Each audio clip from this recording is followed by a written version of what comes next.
Since the early 2000s, tech journalists have proclaimed nearly every year as the year of the Linux desktop, that mythical tipping point when Linux would finally break through to mainstream computer users. Over 2 decades later, though, we're still waiting. But in 2007, amid frustration with Microsoft's newly released Vista operating system, one major PC manufacturer had what was arguably the best shot at making the Linux desktop dream a reality.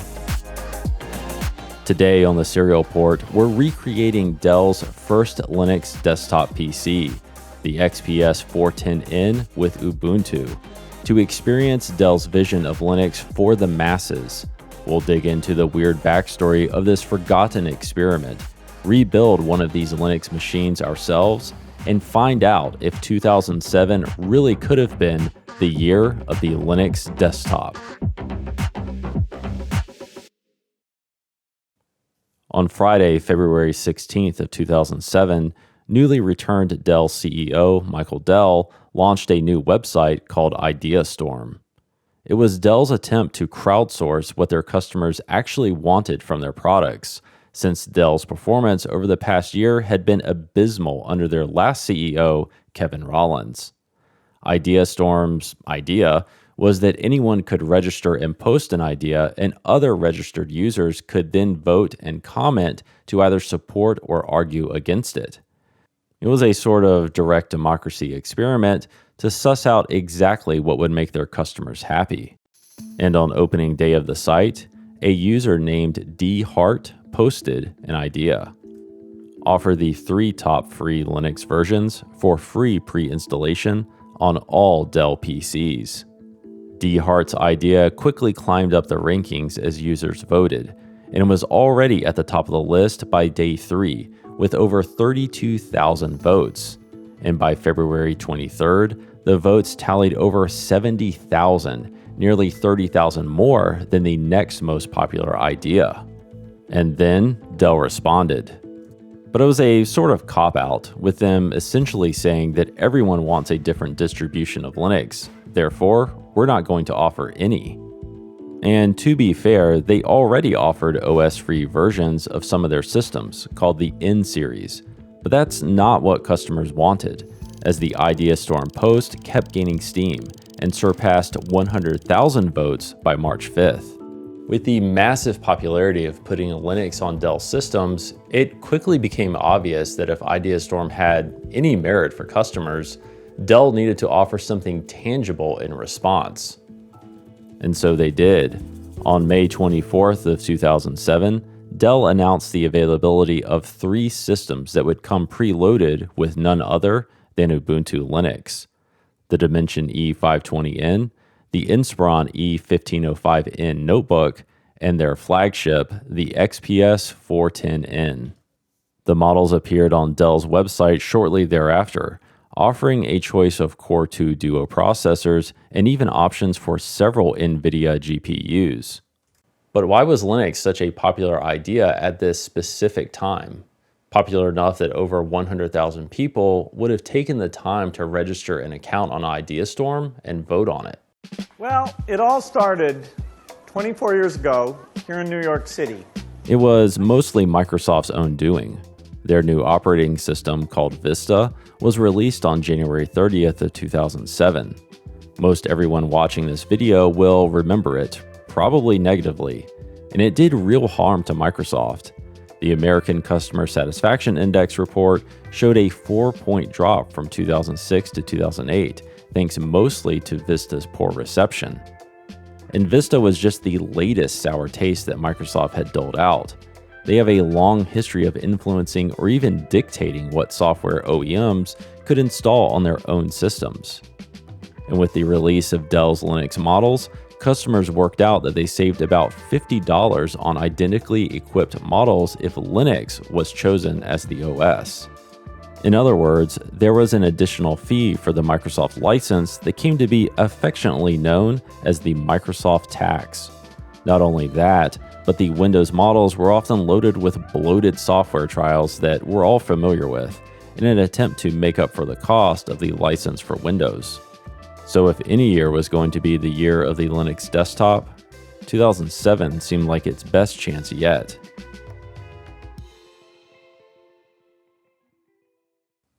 And that brings us to what we're doing today. Here we have an XPS 410, technically not the 410N model, but aside the preloaded operating system, identical in hardware and design. This system was rescued in poor shape, with failing capacitors on the motherboard and a power supply that had an unfortunate end. But that's okay, because we replaced the capacitors and even repaired the power supply, and we're left with a refreshed XPS 410 that's waiting for an operating system. So we thought, why don't we try to recreate what the original Ubuntu Dell experience was like back in 2007? Before we get started though, let's take a look at the system we have in detail. One nice thing about Dell systems is that you can usually always look up the service tag and get a full inventory of how the system was ordered. Based on the ending support date, we can backdate the sale of the system to September 24th of 2007, just 3 months to the date of their Linux announcement. It was shipped with the Intel Core 2 Quad Q6600 CPU, 4 GB of RAM, a 500 GB hard drive, an NVIDIA 8600 GTS GPU, 2 optical drives, and of course, Windows Vista. So how does that square up with what we have?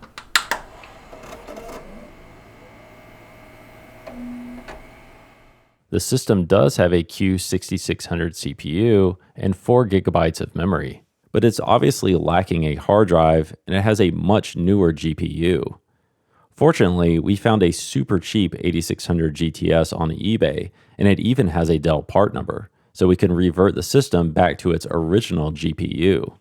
For the hard drives, it doesn't really matter what we choose here, but this motherboard does support RAID, and we have 2 hard drive bays, so we've opted to install 2 160 GB SATA hard drives. They're from different manufacturers, but for our purposes, that won't matter. We swapped out the GPU and installed the 2 hard drives, so now we can move on to the RAID configuration. Thankfully, that's super simple, and in just a few seconds, we have a RAID 0 array ready to go.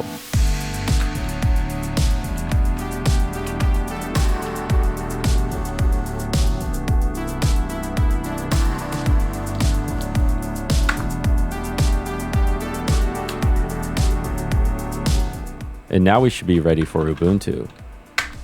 The version that was originally supplied for these models was 7.04, which was codenamed Feisty Fawn.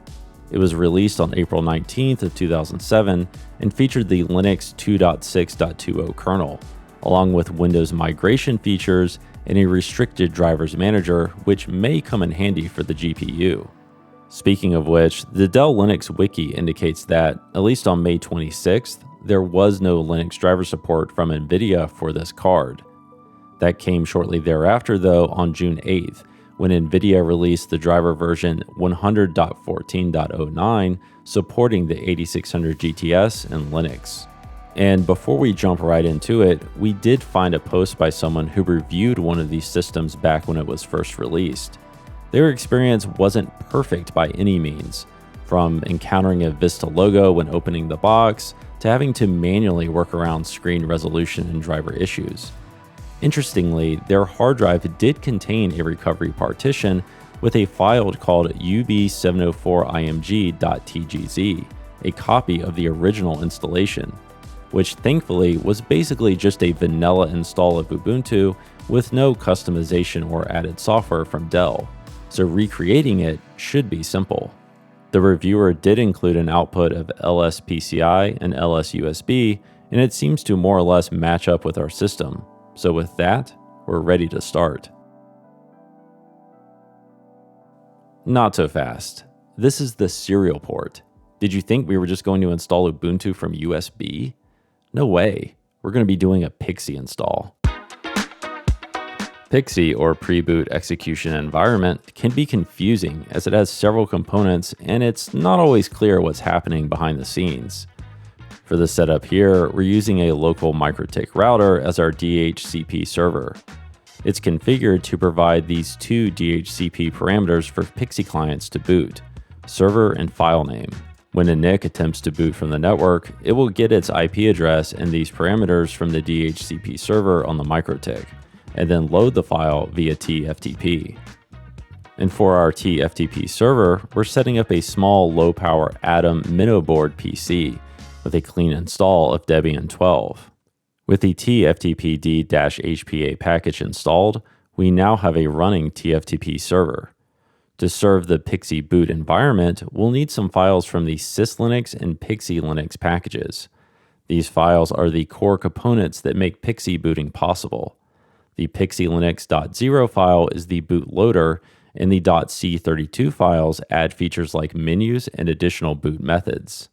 Now we'll create our boot menu. This is what clients will see when they boot from the network.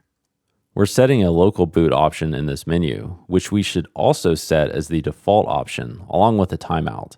This way, a computer can be set to boot from the network, and it will boot to its local disk automatically if the timeout elapses. For our Ubuntu option, we need to specify the kernel file and init RAM disk file. The init.rd or initial RAM disk is a temporary root file system that's loaded into memory during the Linux boot process. It contains essential drivers and tools to start up the OS. Ubuntu Feisty Fawn is still available to download, of course, and there are 3 ISO options. We source the kernel and init.rd files from the alternate install ISO, as they are not provided in the desktop ISO. With Pixie now configured, we enabled Pixie boot on the Dell and the BIOS, and then selected Network Boot from the F12 Boot Options menu.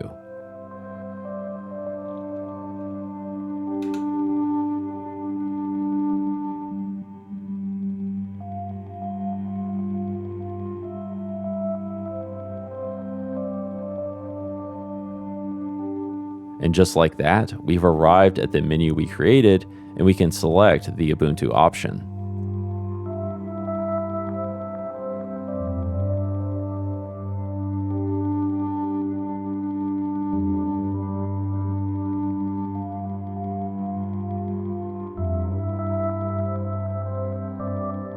And now we can start the install process like normal.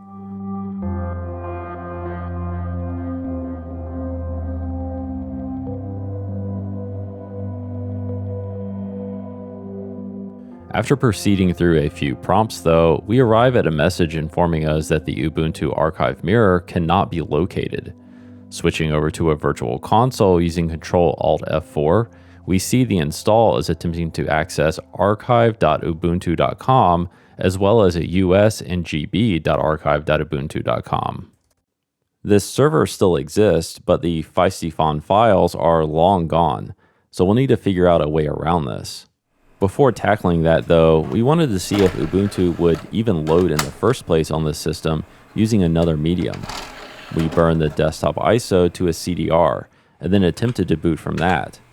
Unfortunately, both drives failed to load the CD. They don't even attempt to spin the CD up. We instead made a bootable USB thumb drive using Rufus. We are able to successfully boot from this, and the live USB loads into Ubuntu.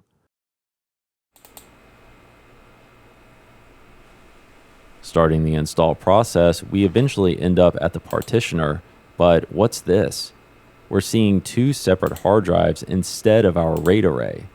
And this is when we realize the Intel RAID is actually software-based RAID, or as it's affectionately known, fake RAID.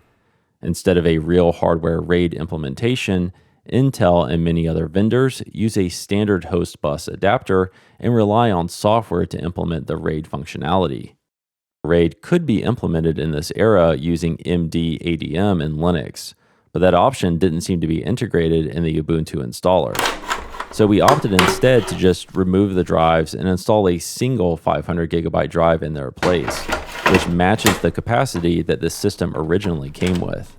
But the important part is that we now know Ubuntu seems to run on the system, at least in a live USB environment. So we were more determined to see if we could get Pixie working. And one advantage of using Pixie is that we should be able to start a fully automated, pre-configured OEM system install. This is exactly what we were looking for, as it sounds like it should allow us to crank out Dell Linux computers like our own little computer factory. But first things first, we need to figure out the Ubuntu archive issue that we ran into earlier. The Ubuntu installer doesn't let us specify a different URL to use, but we can use DNS to get around this. Our MikroTik router is the DNS server, so we created static DNS entries to point to the Debian Pixie server.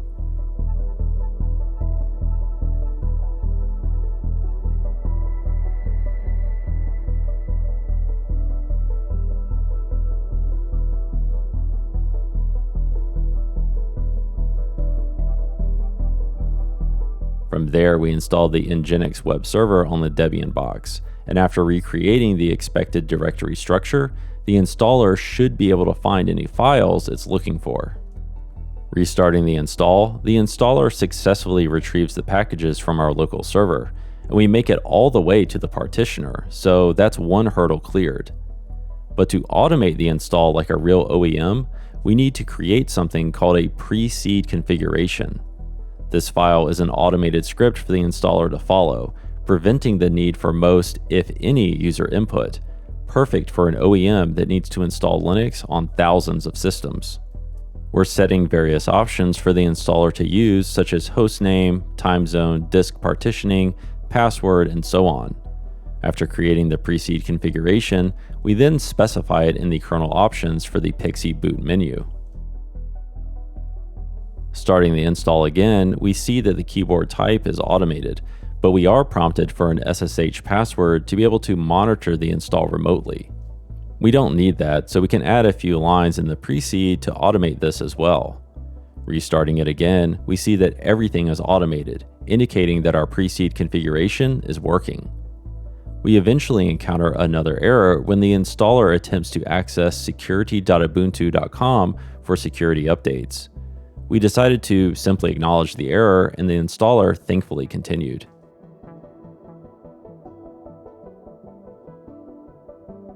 Toward the end of the install, we hit an error related to the OEM config udeb package.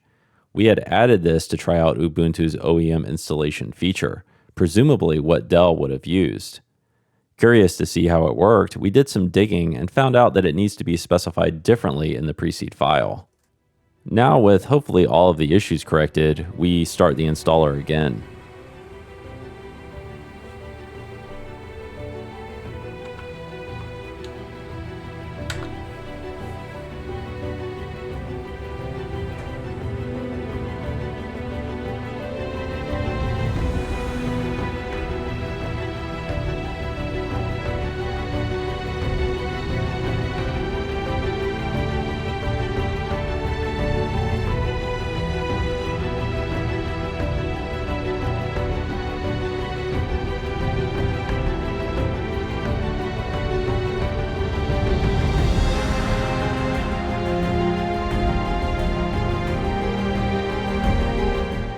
With the installation complete, let's see if we can boot into Ubuntu.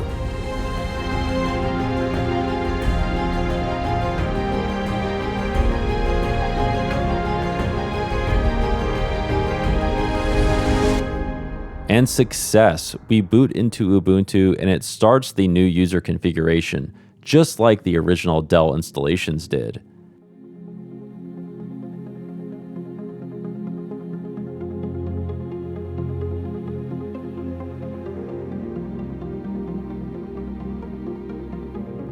After inputting our new user, we have finally arrived at our goal of recreating Dell's first Linux system, complete with an OEM install of Ubuntu 7.04. But it wasn't 100% perfect. One problem we noticed immediately was that the system was unable to reboot cleanly. Attempting to reboot would just result in the system hanging, whereas shutting down seemed to work okay. After doing a little searching, it looks like this was a common issue for these systems, and the solution seemed to be to add reboot equals B to the kernel options during boot. We added this to the grub menu options, and now our system reboots cleanly.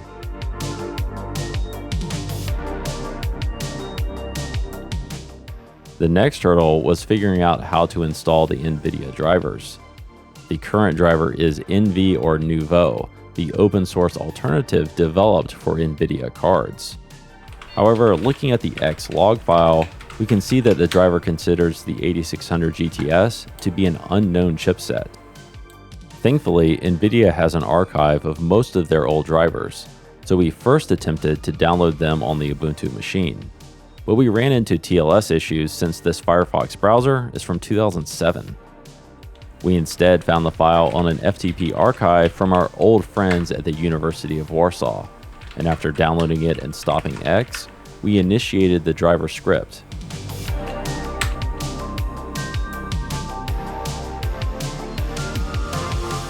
It informs us that there was no pre-compiled kernel interface found, so it needed to compile a new one.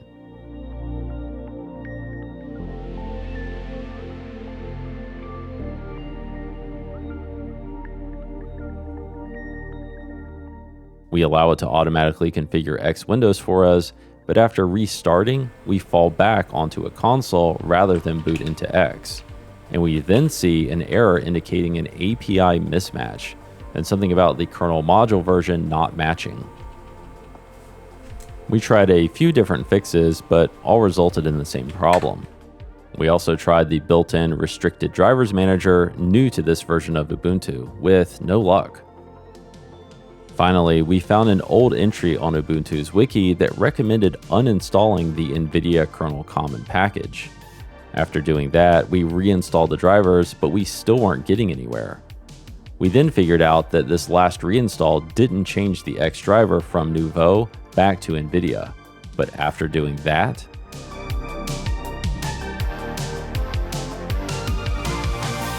success! We see an NVIDIA splash screen and we're notified that new restricted drivers are in use. And now we have access to the full NVIDIA control panel, giving us better control over resolutions, refresh rates, as well as OpenGL settings. The panel even includes a thermal monitor to check on the GPU temperature. Buy Dell! Buy Dell! Buy Dell! Buy Dell! Buy Dell! Buy Dell! Buy Dell! Buy Dell! With the system now in a fully configured state, we had to figure out what to do with it. Since we went through all the trouble of getting the NVIDIA drivers working, it only made sense to take advantage of that. We opted to try out Quake 4, released in 2005, as it can take advantage of the 3D acceleration features on the GPU through OpenGL. id Software released a Linux version of the Quake 4 binaries for free, requiring the user to provide the needed gameplay files from the retail copy. After running the install script and copying over the required files, we launched Quake 4.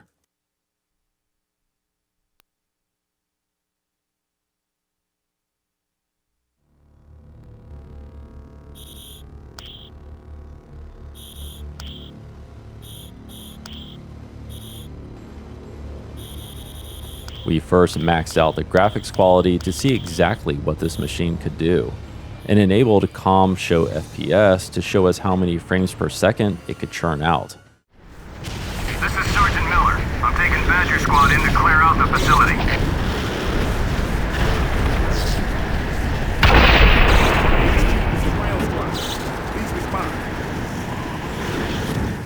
With a relatively solid 60 frames per second, the XPS 410 handled Quake 4 like a dream, and for a brief moment, we were taken back to 2007, when this machine represented Dell's bold experiment in Linux. As we navigated through the game's gritty sci-fi environments, it was easy to imagine how this experience might have felt to a brave pioneer who chose Linux over Windows Vista for their new Dell system, launching them into their own year of the Linux desktop.